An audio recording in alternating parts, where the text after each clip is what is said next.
Good morning to everyone on Zoom and on YouTube, and welcome to this Sunday program of the Universalist Unitarian Church of Halifax. My name is Norm Horofker, and I'm proud to say that I'm the minister of this congregation, established here in Halifax in 1837. And welcome to our Mother's Day service. Jessica Friesen is our music director. Marie-Claude Leroux is our director of religious exploration. John Piccolo is our volunteer director and technician this morning. And Pam Berman is our service assistant. Thank you all. We have a great team. During the service today, the chat function will be open, and you're invited to extend your hospitality, say hello to anyone that you don't recognize, or you can leave a message for us if you'd like to.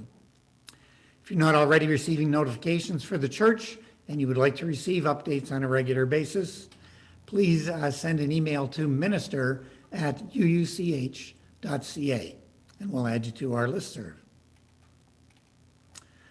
Before we proceed, just a few announcements. The order of service for today was sent out over UU Info, our listserv, on Saturday evening, and it contains more detail on each of the following. An amazing announcement. We have a new 8th principle as Canadian Unitarian Universalists. It was passed at our annual service yesterday, and you'll get more information about that later in the service. Another announcement about staying in touch. On Thursday evenings, we have a very welcoming group, small group of people who gather every Thursday evening just to kind of break out of the isolation of COVID. So details of how to join that call on Thursday evenings is in the order of service. We have some team meetings coming up this week. The worship team is meeting on Tuesday. They meet the second Tuesday of each month at 7 p.m. I'm the lead for that team. And the building team meets on Thursday this week. They meet on the second Thursday of each month. They'll be meeting at 2 p.m. and I'll be leading that group as well. Now, regarding next Sunday, listen up. The Canadian Unitarian Council will be holding a cross-Canada service because next Sunday is the annual meeting service for Unitarians across Canada. So there won't be a morning service here in Halifax. Instead, we're encouraging you to tune in at 2 p.m. for the Cross-Canada National Service presented in relation to the CUC annual meeting. I see that in the order of service, I didn't put the Zoom link in there, but we'll be sending that out on UU Info. At our usual service time at 10:30, we'll have an informal coffee hour. So if you would like to join, just because you appreciate that part of the service, chance to see some friends and to chat, we'll be doing that at 10:30 next Sunday, and then at 2 p.m. we'll be joining the national service. And now, if Jessica's ready, over to Jessica for our Mother's Day prelude. Good morning, everyone. So the prelude I have chosen today is actually from the original movie, Peter Pan. My mom and sister used to sing it all the time, so I'm going to try to do it justice. It's called Your Mother and Mine. Words are by Sammy Kane and music by Sammy Fain.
to tell you what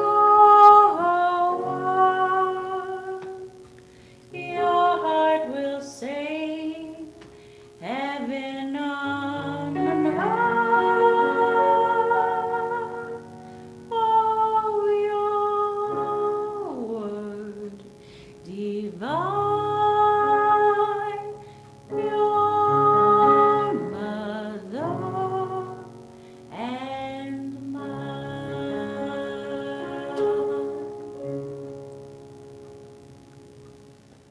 And now, Pam Berman, the team lead of our membership team, will share a message from our board. Here we are, still weathering the pandemic in another lockdown. And yet, we have much to be grateful for. Even though our cases have spiked, we are still in one of the safest places in Canada. And as of Friday, 37% of us have already received our first vaccination, including moi. So there is lots to be grateful for. We are grateful for this congregation, which continues to think of others even during this difficult time. Your pledges are funding our programs and staff salaries, and your unpledged donations have kept our Saturday brunch and food box programs going. If you are relatively new here and would like to contribute to the church's operating costs or to either the Saturday brunch or the food box, that would be wonderful. If you are an old faithful, a donation would also be wonderful and is always appreciated. Either can be made by e-transfer to treasurer@uuch.ca or by check mailed to the church address, which is on the slide. Thank you, Pam. Each Saturday, we acknowledge our responsibility for stewardship of the land, the climate, and the relationship with the indigenous peoples of this land. That acknowledgement will be made this morning by Vitska Gradstein, team member and lead for our Truth Healing and Reconciliation team. Vitska. Thank you, Norm, and good morning all.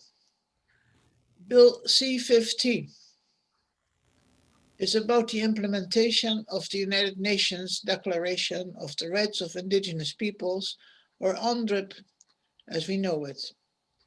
As we all know, this declaration was adopted in the General Assembly of the United Nations in 2007 by a majority of 144 states in favor, 11 abstentions, and 4 votes against. Australia, New Zealand, United States, and shamefully, Canada. However, the 4 countries voting against this declaration have since reversed their position, but in Canada, this changed position has not yet resulted in its implementation. And that's what Bill C-15 is about. It is of some urgency today because Bill C-15 is in the Senate as you're watching this. Once this Bill C-15 gets enacted, the government of Canada must take all measures necessary to ensure that the laws of Canada are all laws in Canada are consistent with the declaration and must prepare and implement an action plan to achieve the objectives of this declaration. So this is a huge amount of work. It's also very complicated for the poor bureaucrats who have ever since the Indian Act in 1876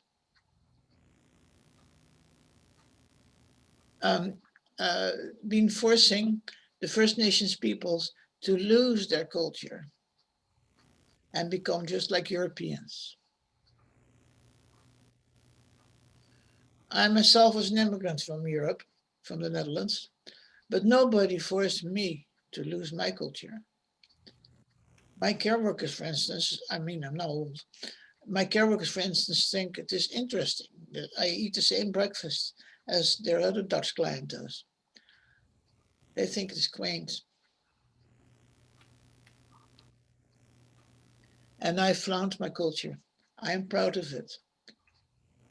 But I wonder if the indigenous clients of my care workers would or could do that after the cultural violence and abuse they have suffered ever since 1876. So now, after that bill C-15 gets passed, the government will have to get to work. They have to rewrite or rescind every piece of legislation on the books that amounts to cultural genocide. And they have to undo a lot. No wonder that passing this bill will take our time. After all, it was before the Senate before, in 2019 as Bill 262. We might remember that. So I wrote a letter of encouragement. I didn't write it myself. I used a template. I will get to that later. The letter I wrote to Senator Dan Christmas, who is from Nova Scotia and who is an Indigenous person, and who is the chair of the Standing Committee Aboriginal People. Standing Committee Aboriginal People. Beautiful title. And the websites that are on the internet are very well done too. Very professionally made, very clear, very colorful, very nice. And also the website for the implementation of UNDRIP. That's a very beautiful website too. But what are the senators doing themselves? I think the senators need to be pushed a little bit. They need some support, not just from me, not just from a letter from me. Who am I? They need letters, of course, from everybody. And you've all done those letters before. For me, it was the first time. Okay, at this point, I'm going to tell you to take your pen, and I have one right here, that you probably have next to your computer, and write down with that pen on a piece of paper or on your iPad or on your telephone or wherever you write, faithindedeclaration.canada, .ca, sorry, faithindedeclaration.ca, faithindedeclaration.ca. So you can put that in your subject line of your browser. And once you get to that website, you scroll down below that picture and then you find a block called Show Your Support for Bill C-15. And then you click on View Templates in English.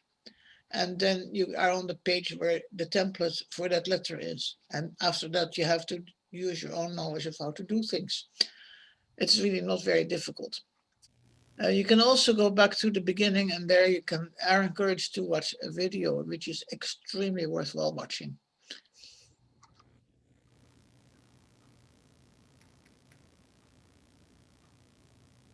I sent my letter, as the templates did, to the chair of that committee, the Senate committee, the co-chairs, both co-chairs, but I also sent it to Justin Trudeau. I didn't quite know that after I'd done it all. I never sent a letter to Justin Trudeau, but the last sentence of my letter went like this. I urge you to take this challenge by moving Bill C-15 to royal assent as quickly as possible, and before Parliament adjourns for the summer. Thank you, Vitska. That acknowledgement of the land that we're on was maybe a little longer than we would normally do, but I think it's so much more important than just mouthing the words that we are on unceded territory. We're making an effort to make a difference. Your Truth, Healing, and Reconciliation Task Team is, in their mission, have taken on the responsibility to try and help educate the congregation about what's going on in matters related to our relationship with Indigenous peoples. And this bill, C-15, is a big deal. So thank you again, Vitska. And now Pam will read our chalice lighting words, after which I'll light the chalice here in the sanctuary. We light this chalice for mothers and mothering, to celebrate those who have taken on the task of nurturing a young one, baby, child, or youth, into adulthood, to celebrate those who have nurtured the light of truth and compassion in growing minds and hearts, to celebrate those who have committed time, money, energy to the growth of others in this world. We light this chalice to celebrate and hold dear this flame of love.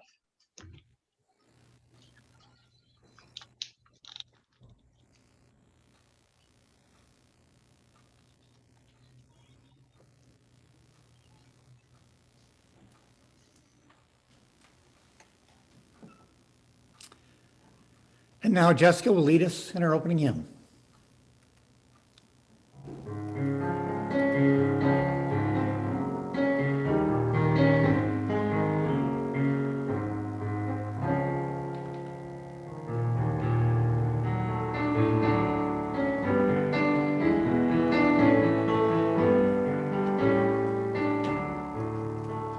Sleep, my child, and peace attend you all through the night.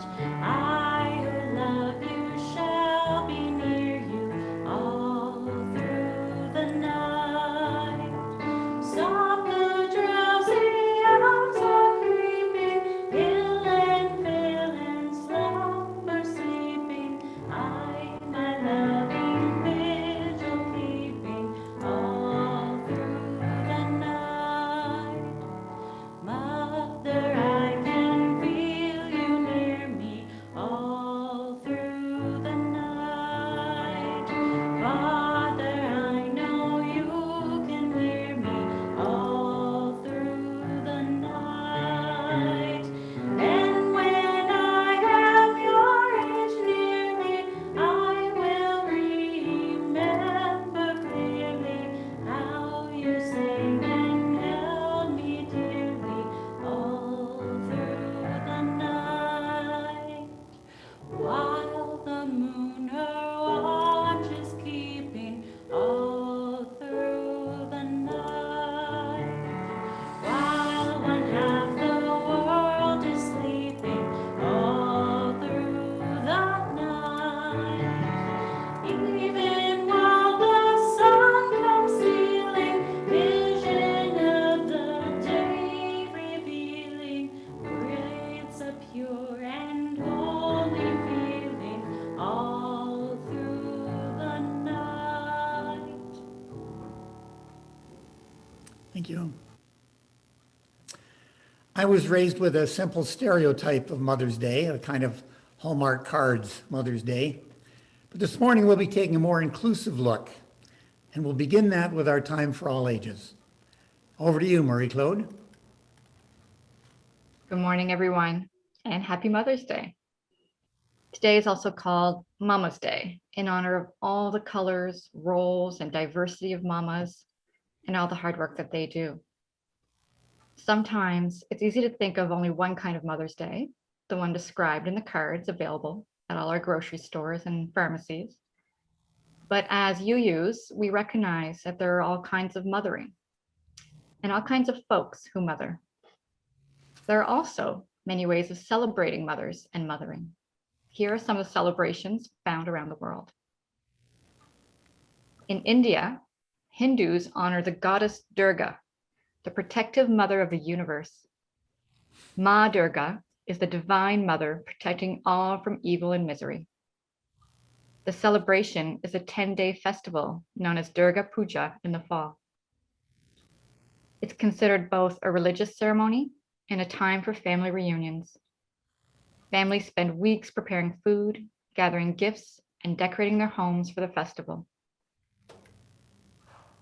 Mother's Day in Japan also takes place on the second Sunday in May.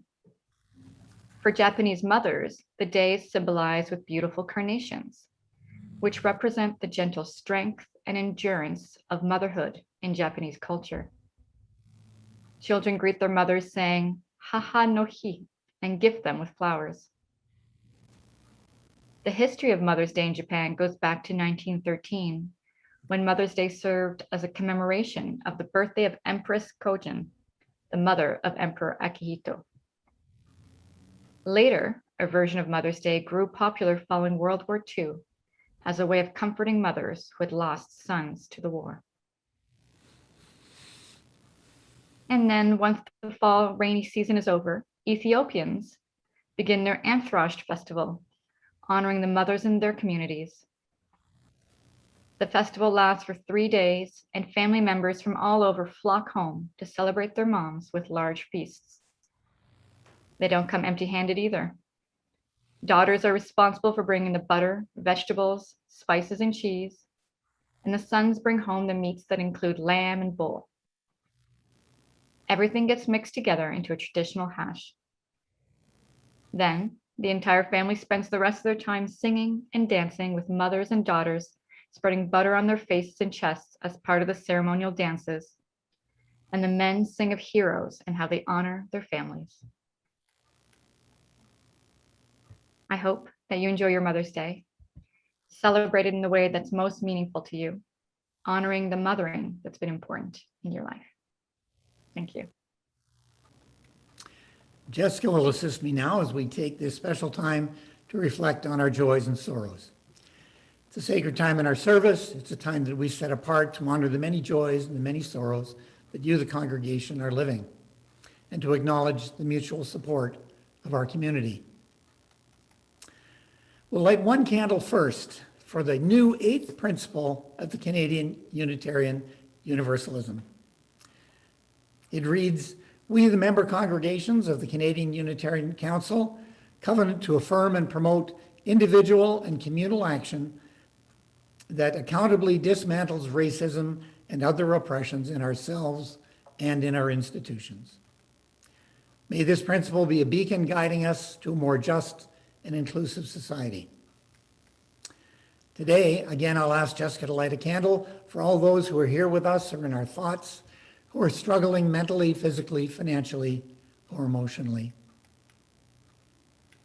And another candle for all the joys that are with us this morning, the big joys that come along only infrequently, and the little joys that we are blessed with every day, if we're able to see them. And we'll light a candle again for the members and friends of our community who are shut in one way or another by this pandemic. Each week, I invite anyone with a joy or a sorrow to share at this time to relay their thoughts to me by email. Pam Griffin-Hody asked me to light a candle this morning. She wrote this uplifting story in COVID times. "I'd like to light a candle for a mother's unexpected joy. Yesterday, my 25-year-old daughter took a friend's very large dog on a hike somewhere in the Toronto park system. While there, she got a call to be vaccinated. Still with the dog in tow, she went to get jabbed. And a nurse at the facility took the dog outside while Arden was inside." Thank you, Pam, for that story. Later, when we stop the live streaming on YouTube and before the coffee hour begins, I'll invite anyone else to share a joy or a sorrow if they would like to do so. And now Jessica will present our reflective hymn.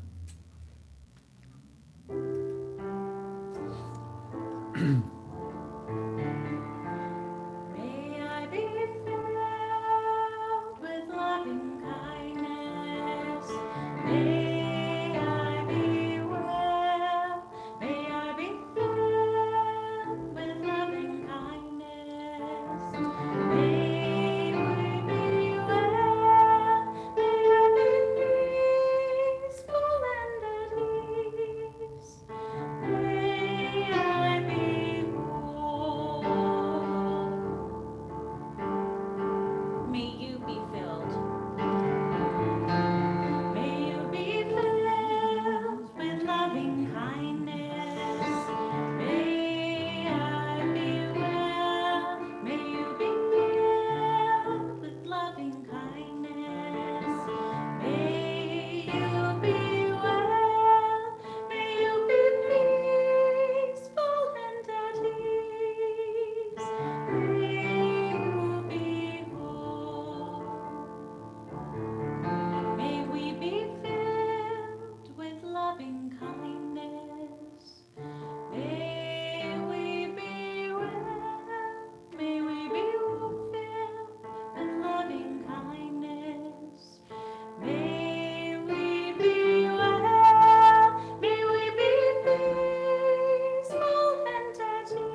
May the joys and sorrows, both those acknowledged here this morning and those held in the silent sanctuary of our hearts, weave us together in the interdependent fabric that is our community. And now I invite Pam with a reading for us. This is a reading by Richard S. Gilbert, but he says that this reading was inspired by the quote of E.B. White, and the quote by E.B. White is, "I arise in the morning torn between the desire to improve the world and a desire to enjoy the world. This makes it hard to plan the day." Now, Richard Gilbert's reading goes, "I rise in the morning torn between the desire to save the world or to savor it, to serve life or to enjoy it, to savor the sweet taste of my own joy or to share the bitter cup of my neighbor, to celebrate life with exuberant step or to struggle for the life of the heavy laden. What am I to do when the guilt at my bounty clouds the sky of my vision, when the glow which lights my every day illuminates the hurting world around me? To savor the world or to save it. God of justice, if such there be, take from me the burden of my question. Let me praise my plenitude without limit. Let me cast from my eyes all troubled folk. No, you will not let me be. You will not stop my ears to the cries of the hurt and the hungry. You will not close my eyes to the sight of the afflicted. What is it that you say? To save, one must serve. To savor, one must save. The one will not stand without the other. Forgive me in my preoccupation with myself, in my concern for my own life, I had forgotten. Forgive me, God of justice. Forgive me and make me whole." Thank you, Pam. Powerful reading. I love the quote, "I rise in the morning torn between the desire to improve the world and a desire to enjoy the world. And that makes it hard to plan my day." It describes a minister's dilemma, torn between the desire to struggle against the injustices of the world, bringing those to the attention of the congregation on Sunday, and the desire to celebrate the natural world, the amazing human achievements that make our lives better. It makes it hard to write a sermon. And this morning you may feel my pain because today's reflection is a bit of a roller coaster. So before we get into the work of trying to improve the world, let's just enjoy some memories of our mothers. This is the second year that I've asked members and friends of the congregation to send me pictures of their mothers so that we can honor mothers today, preserving their memory and getting into the spirit of Mother's Day. I've put together a little tableau using the pictures that you sent to me, including those from last year. No names are attached, and I won't be helping you to guess whose mother was that. While the slides run, Jessica will provide some background music.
Thank you. I hope you enjoyed that as a way to honor our mothers. The theme for the month of May is story. And there's a story about the origin of Mother's Day that every UU should know. And many of you do, and many of you have heard this story before, but it's important to retell stories. If you do a quick check on the origin of Mother's Day, you'll find that credit is usually given to Anna Jarvis, who helped organize Mother's Day in 1907. But dig a little deeper, and you'll find that Julia Ward Howe, a Unitarian, an American poet and author, known for writing the Battle Hymn of the Republic, an advocate for abolition and social activism, particularly for women's suffrage. Julia wrote the original pacifist Mother's Day proclamation and started the celebration of Mother's Day in 1870. And here's a quote from the start of that proclamation. "Arise, all women who have hearts, whether your baptism be that of water or of tears. Say firmly, we will not have great questions decided by irrelevant agencies. Our husbands shall not come to us reeking of carnage for caresses and applause. Our sons shall not be taken from us to unlearn all that we've been able to teach them of charity and mercy and patience. We women of one country will be too tender of those of another country to allow our sons to be trained to injure others."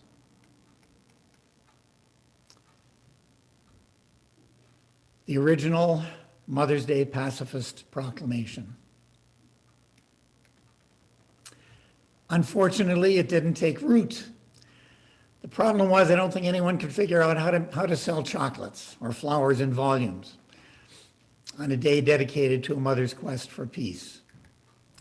So Julia's idea of her Mother's Day died out until it was revived by Anna Jarvis in a slightly different form and commercialized by others.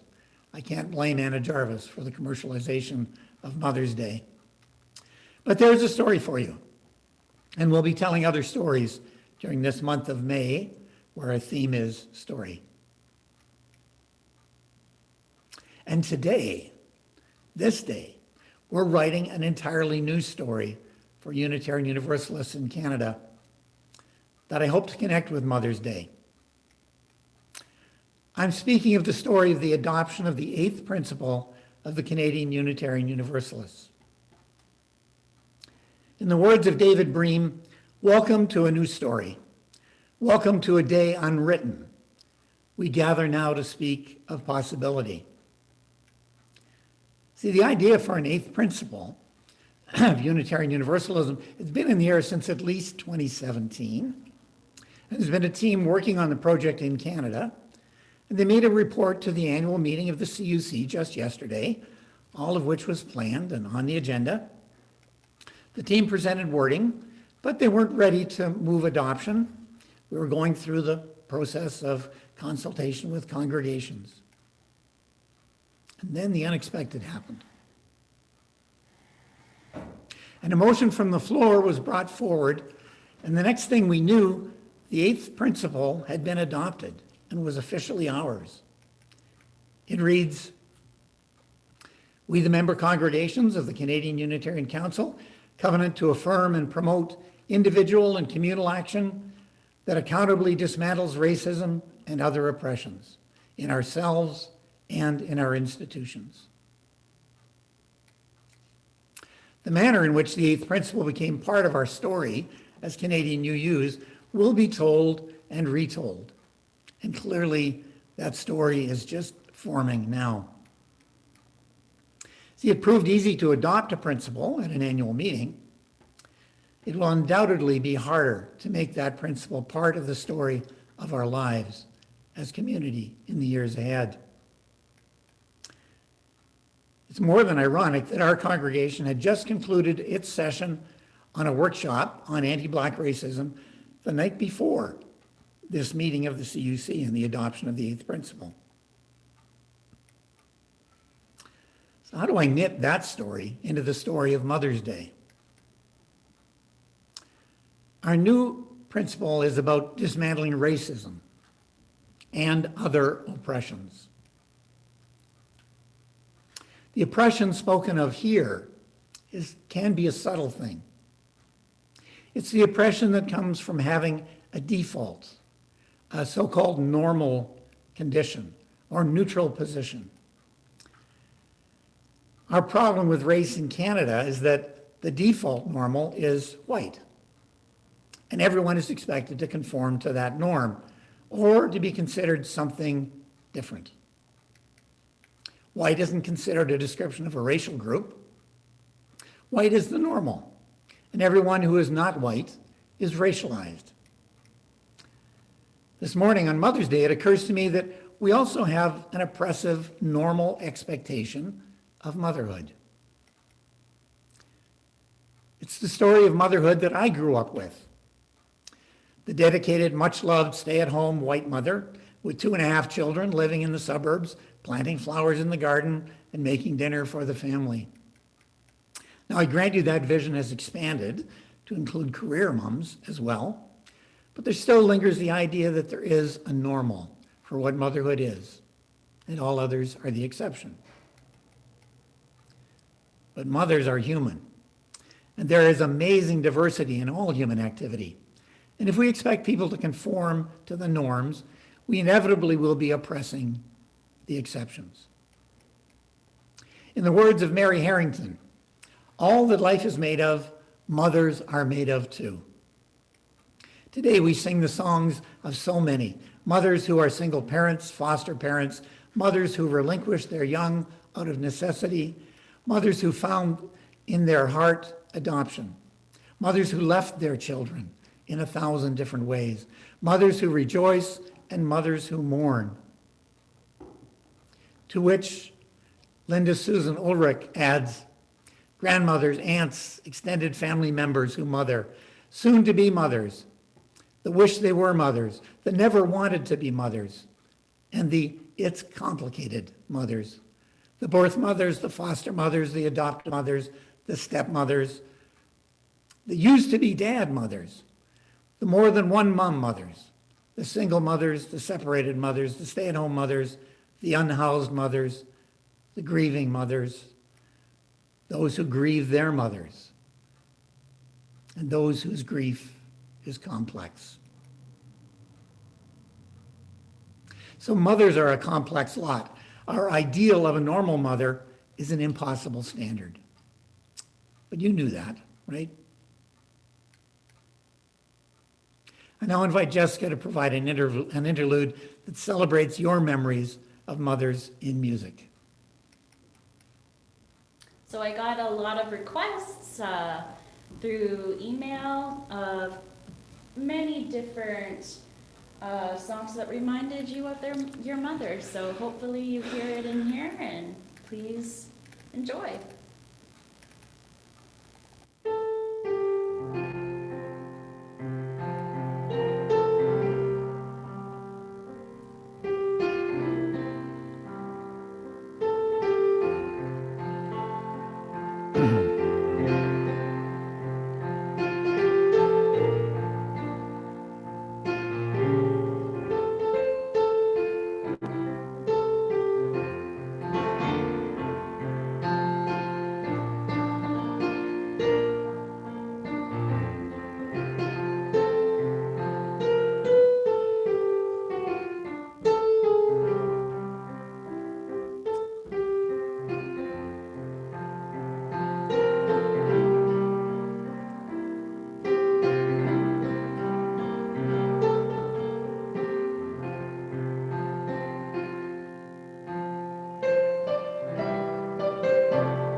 Well, thank you so much, Jessica.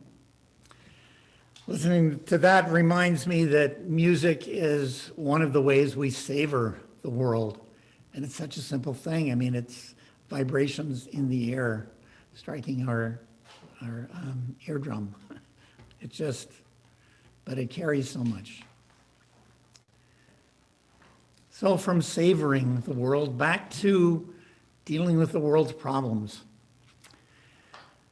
Remember Julia Ward Howe's ideal of a pacifist Mother's Day.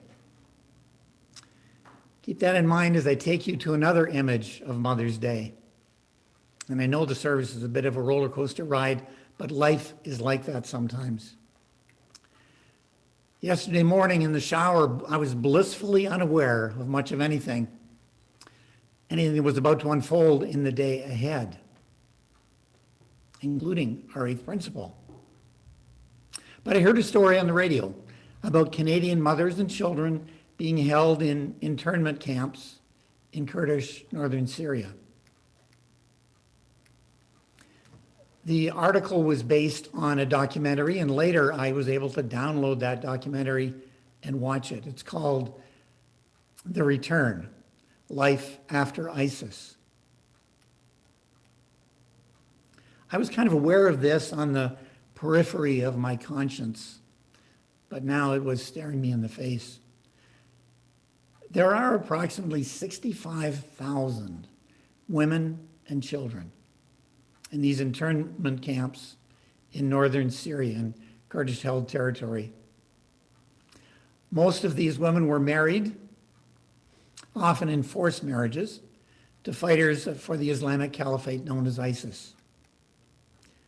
Their husbands are now dead, killed in fighting, or otherwise disappeared. Some of these women came to Syria as teenagers, seeking what they hoped for was a better life, believing the propaganda and the ideal of the Islamic State and the illusion of a reward in heaven for the suffering they would endure. On the tattered edges of a region torn by conflict, the tattered edges of a detention camp for the families of ISIS militants, including Canadian women and their children. News here that one of those mothers has managed to send her daughter to freedom in Canada is still making the rounds, leaving in its wake some complicated emotions. I'm really happy. I'm really happy that she made it. This Western Canadian mother says she couldn't make the same decision. We've altered her voice at her request. I don't think it's something I can do. I think psychologically I don't think I can bear it, without my children. All the Canadians we met asked for anonymity. They know not everyone in Canada views their situation with sympathy, but they also feel abandoned by their government. One mother, 25 now and 19 when she left Canada, says she couldn't survive here without her children. I cannot let them go. For them it will be hard, and for me also. I'm like the only reason here I'm still coping and still going on with my day every day is because of them. We spoke here to the mother of the little girl now back in Canada. She didn't want to speak to us on camera because she wants to protect the identity of her daughter, but she did tell us just how difficult it was to make that decision. She also said some of the other Canadian mothers here in the detention camp are worried that if they do manage to get their children out, the Canadian government will forget the mothers left behind.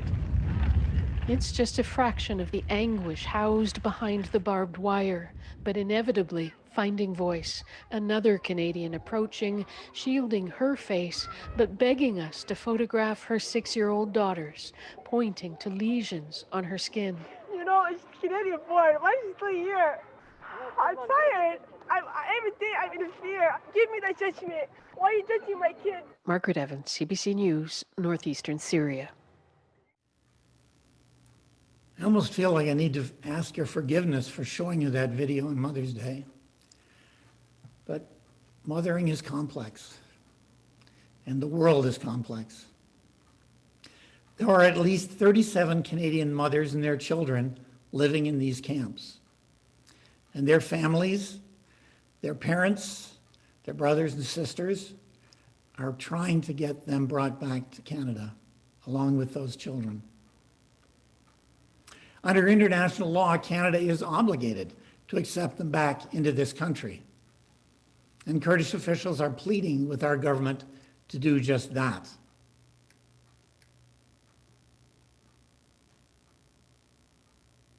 The Canadian government claims that the territory is too unsafe for them to extend consular services. Convenient cover for ignoring our children and our mothers. It seems to me that if it's that unsafe, then we should be working harder to bring them home. The issues are complex, but the issue at its heart is simple. Canadian mothers and children forced to live in unspeakably oppressive conditions, where the mothers suffer and the children risk becoming radicalized. That's a long way from the hallmark celebration of Mother's Day, I know. But many others feel as I do, that with all of my privilege, I should be doing what I can to pressure my government to bring these mothers and children home, to provide the support they need to make that difficult transition. It's not enough just to bring them home. They'll need support.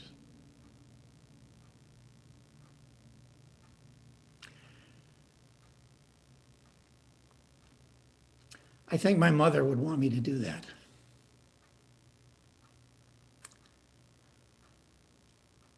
I think that's a way that I could honor my mother. Let's take a moment of silence.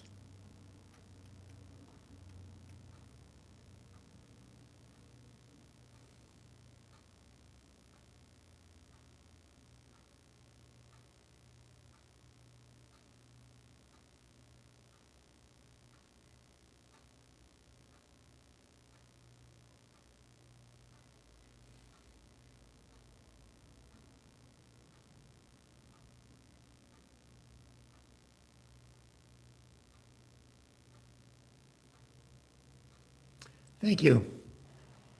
And now Jessica will lead us in the closing hymn, a hymn that reminds us just how much we need each other.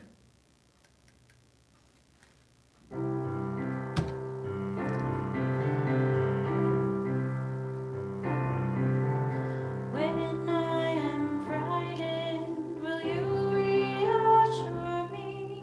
When I'm uncertain, will you hold my hand?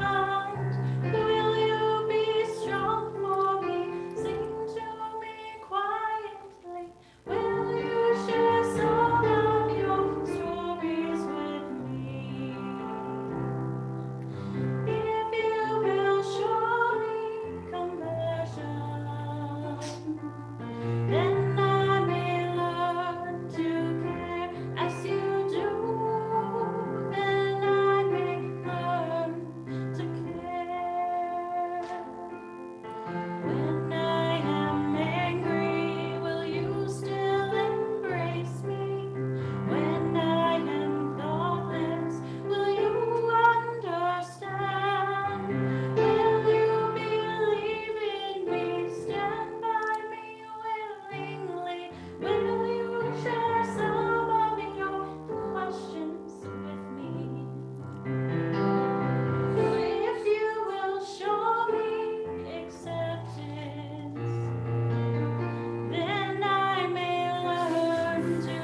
Before I extinguish the chalice here in our sanctuary, these words by Ian Huntington Bear. You are the story of the world. You are the world coming to know itself.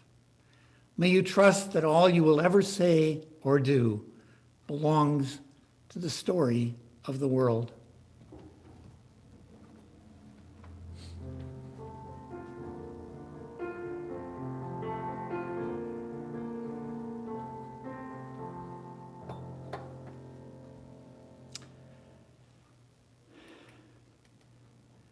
Thank you all for attending the service today by Zoom or on YouTube. We'll say goodbye to those now who joined us on YouTube as we end our live streaming. For those who joined by Zoom, in a few moments, we'll return to sharing joys and sorrows, followed by our virtual coffee hour. Thank you again. Go in peace.